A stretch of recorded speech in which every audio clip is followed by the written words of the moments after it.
नया बारीक आखिरी बस। शहर से दूर एक छोटा सा गांव था जहां की आखिरी बस रात के 10 बजे जाती थी। इस बस का ड्राइवर रमेश पिछले 15 सालों से इसी रूट पर बस चला रहा था। हर रात वह अकेला ही गांव से शहर और फिर वापस गांव की ओर सफर करता था। गांव के लोग उसे एक जिम्मेदार और मेहनती इंसान के तौर पर जानते थे। वह बस समय पर चलाता, सवारियों का ख्याल रखता और हर रात घर लौट आता था। लेकिन उस रात कुछ ऐसा घटने वाला था जो रमेश की जिंदगी को हमेशा के लिए बदल देगा। गांव में कई सालों से यह अफवाह चलती आ रही थी कि आखिरी बस में कुछ अजीब और डरावना होता है। लोग कहते थे कि रात के अंधेरे में बस से अनजानी सवारियां सफर करती है, सवारियां जो इंसान नहीं बल्कि आत्माएं होती हैं। लेकिन रमेश ने कभी इन बातों पर विश्वास नहीं किया। उसे लगता था कि ये सब मनगढ़ंत कहानियां हैं जिन्हें लोग मजे के लिए बनाते हैं। लेकिन जब गांव के कुछ पुराने लोगों ने रमेश को यह चेतावनी दी कि वह उस रात बस न चलाए, तो उसके मन में हल्का सा डर बैठ गया। उस दिन कुछ अलग सा था। आसमान में काले बादल छाए हुए थे। हवा में एक अजीब सी ठंडक थी। रमेश ने बस स्टार्ट की और अपनी रोज की तरह सफर शुरू किया।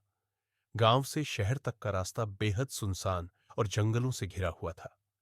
बस में सिर्फ 2 या 3 सवारियां ही थीं, और जैसे जैसे बस आगे बढ़ती गई, वे भी अपने अपने स्टॉप पर उतरती गई। अब बस में रमेश अकेला था। रात के करीब 10 बजकर 30 मिनट का वक्त था जब रमेश ने बस को सुनसान रास्ते पर दौड़ाया। चारों ओर अंधेरा छाया हुआ था। सिर्फ बस की हेडलाइट्स ही रास्ता दिखा रही थी। तभी अचानक बस के पिछले हिस्से से किसी के रोने की हल्की सी आवाज आई। रमेश चौंक गया। उसने मिरर में देखा, पर बस पूरी तरह खाली थी।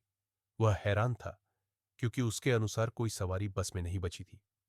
रमेश ने अपने कानों को झटका दिया और खुद से कहा कि शायद ये उसकी थकान का असर है। उसने ध्यान नहीं दिया और बस चलाता रहा। लेकिन कुछ देर बाद वही रोने की आवाज फिर से आई, इस बार और भी तेज। रमेश का दिल अब तेजी से धड़कने लगा था। उसने बस को किनारे पर रोक दिया और हिम्मत करके पीछे की तरफ देखा। लेकिन बस पूरी तरह से खाली थी। डरते हुए रमेश ने अपनी सीट पर वापस आकर बस फिर से स्टार्ट की। अब उसकी नजरें हर तरफ घूम रही थीं, मानो वह किसी अनदेखे डर की तलाश कर रहा हो। जैसे ही उसने गांव की ओर जाने वाले रास्ते पर मुड़ने की कोशिश की, बस के अंदर की लाइट्स झपकने लगी।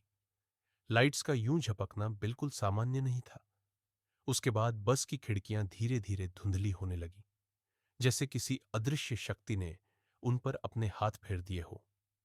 रमेश का शरीर अब पसीने से तरबतर हो चुका था और उसकी सांसें तेज चल रही थी।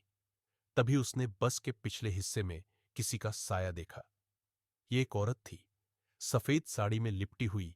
उसके बाल बिखरे हुए थे और उसका चेहरा बस की खिड़की से बाहर की ओर देख रहा था।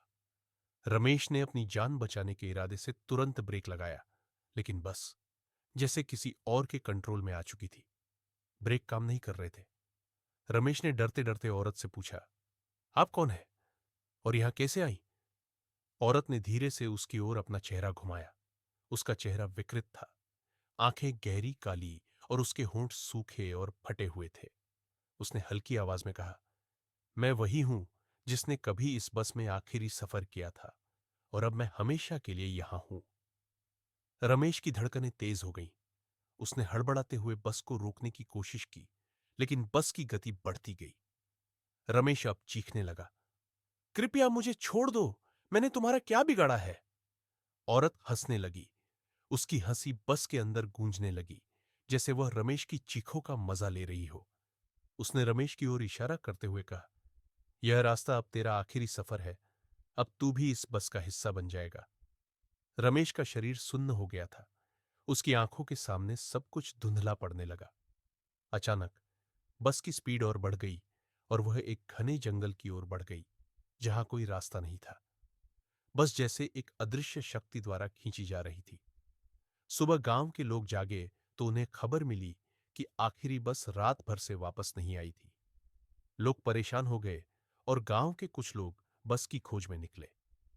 कुछ घंटों बाद उन्हें बस जंगल के एक सुनसान हिस्से में खड़ी मिली। बस पूरी तरह से खाली थी और रमेश का कोई अता पता नहीं था। बस की खिड़कियों पर अजीब निशान थे, मानो किसी ने वहां अपने हाथों से छुआ हो। अंदर एक अजीब सी ठंडक थी, जैसे वहां किसी की मौजूदगी हो।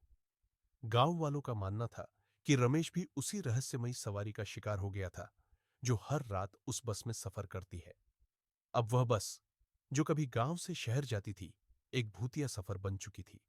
उस दिन के बाद से कोई भी उस आखिरी बस में सवार होने की हिम्मत नहीं करता। कहते हैं, जो भी उस बस का ड्राइवर बनता है, वह कभी वापस नहीं आता। रात के अंधेरे में जब भी उस बस का इंजन स्टार्ट होता है, लोग दूर से ही सुन सकते हैं रमेश की चीखें, जो उस बस में हमेशा के लिए कैद हो गई है। और तब से हर रात वह बस जंगल के रास्ते में दौड़ती रहती है, सवारियों की तलाश में। पर अब उसे ड्राइवर की जरूरत नहीं होती,